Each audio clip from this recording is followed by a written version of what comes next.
Good morning or afternoon, whatever time of day you're watching this, or evening or late night. Today I'm going to take you through the 6 steps I expect to look for when I am looking at your force diagrams. I'm very picky at this about this at the start of the year. I'll loosen up later, and AP has a bit of a looser standard for this. But if you can follow these 6 steps early on, you're much more likely to be successful later when you start being a little loosey-goosey with the rules. So at the start of the year, I'm going to be looking for all 6 of these steps. When you can prove to me you are comfortable with them, then you can stop using them. So consider them a scaffold. Don't start, or ropes. If you're rock climbing, you probably don't want to start rock climbing without ropes. So these are our ropes to make sure we're successful. Okay, so today's example, I have a cat on a rug. I did draw my cat on a rug to the best of my ability. We do not need to be perfect artists in physics, but you should probably have some features that relate to what forces are acting on it. So you can see my one over here. This is my physics version of a physics potato sitting on a rug. A physics potato can represent any object you use. But for some things later, like for torque, we're going to have ladders. Then you need to be able to draw a line as a ladder. Right now, you can keep things very simple. All of our forces will generally be acting on the whole body, and we're not into torque or rotation yet. But later, you'll need to make a little bit more complex pictures. So for now, the first step we're always going to have is to title the object. The reason we want to title the object is because we want to specify what we're drawing the force diagram for. I know that sounds silly, but later you'll see that it's a great way to check your work.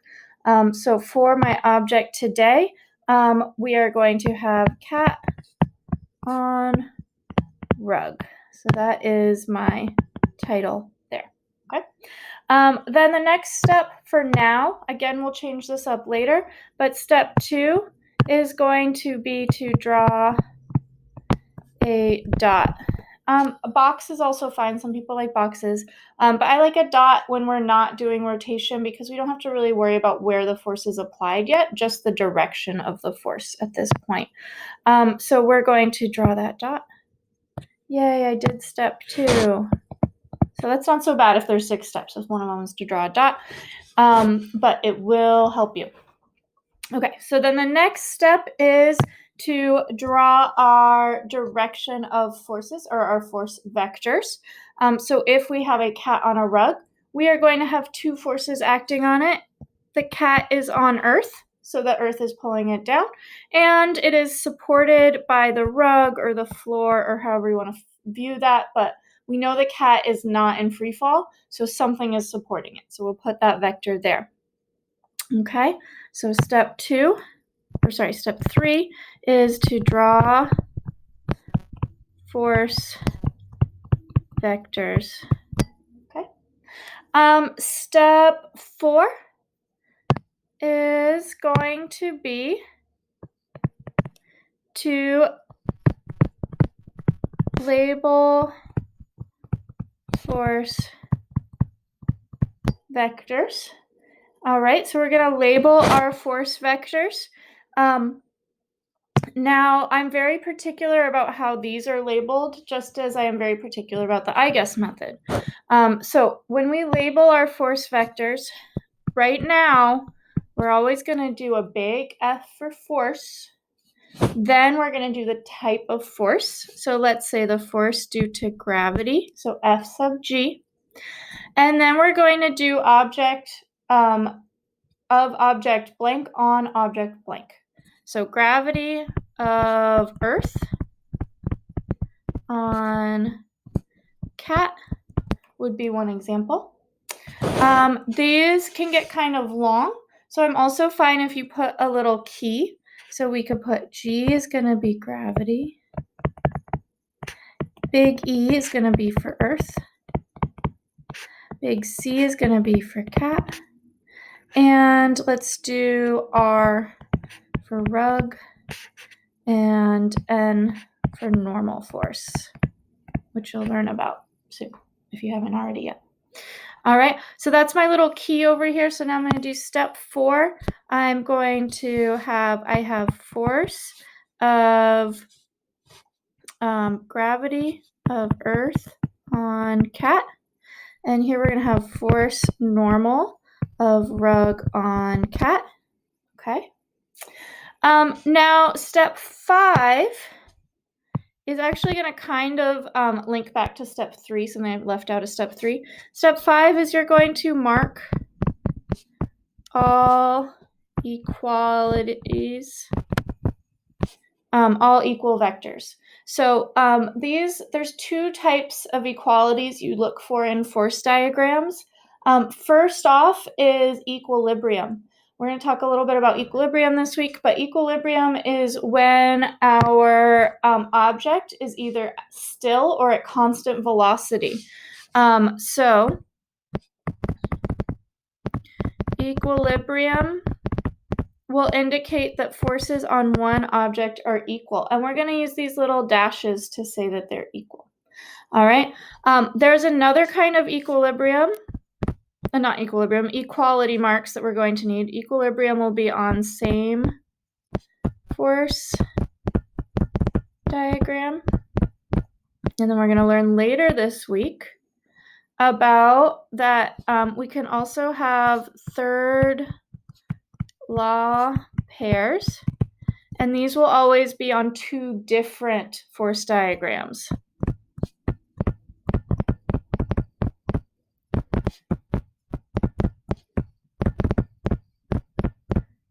For instance, if we were to do another force diagram for the Earth related to this cat, on the Earth, I'm going to have my third law pair of the force of gravity, cat on Earth, and I'm going to have the force normal of cat on Earth, and I'm going to know that these 2 are third law, which means this one is equal to this one. And then I'm going to have, let's do another color, how about green, how about orange? These ones here are going to be third law, which means this one is also equal to this one. Okay, so there's sort of 2 types of equality marks. Equilibrium will always be on the same object. Third law pairs will always be on 2 different objects. You cannot have third law pairs on one object. One object, like pushing on itself, is an internal force, and we're not going to draw that. Equilibrium between 2 objects, third law pairs on equilibrium on one object, third law pairs between 2 objects. The reason I said this draws me back to step 3, I forgot to mention that when you draw the force vectors, you don't need a ruler, but they should be in correct direction with relative size. So if they're supposed to be the same size, they should look the same size. If one is supposed to be way bigger, it should look way bigger. So make sure that your arrows represent those vectors. All right, now you're saying to me, that looks pretty well done. Why do we need a step 6? Well, we are going to need a step 6 because of why I told you to label these so specifically the way I like them labeled. You're going to check all force vectors and with the title object. For instance, for my cat here, my title object is cat. I had the rug acting on the cat and the earth acting on the cat. Yay! All of my forces actually act on the cat. That means I did a good force diagram. All right, how about for this one I did quickly for the earth? I have the earth, yay! It's the cat on the earth, yay! Cat on the earth, yay! All of those line up, so we're good to go.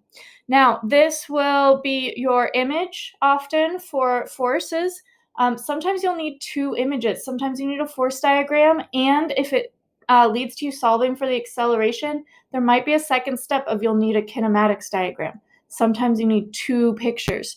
That is up to you, but I definitely know you always need at least one. All right, so why did I bring up this link to the I guess method? Well, your equations are often going to be coming from your picture. So, for instance, if I was to draw or write two equations for these, for my cat,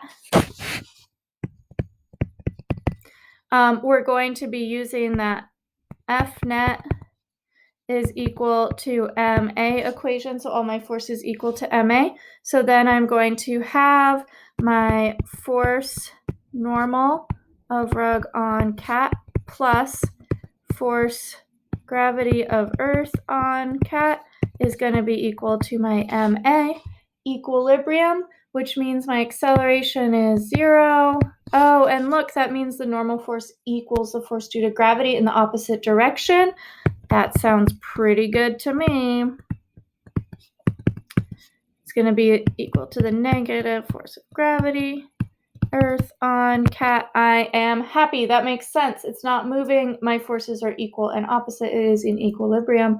But you'll see later these get much more complex. We will have many more forces and they will not always be in equilibrium. So we'll have to solve these equations with MA and Newton's second law. So I hope that helped you understand a little bit my 6 steps. Oops, let me get that whole picture on there for you. Those are my 6 steps to drawing a force diagram, and you'll see that once you have that, you're actually going to be getting your equation from your picture for this unit. So they are extra important. I hope that this was a valuable lesson for you, and I will see you in class.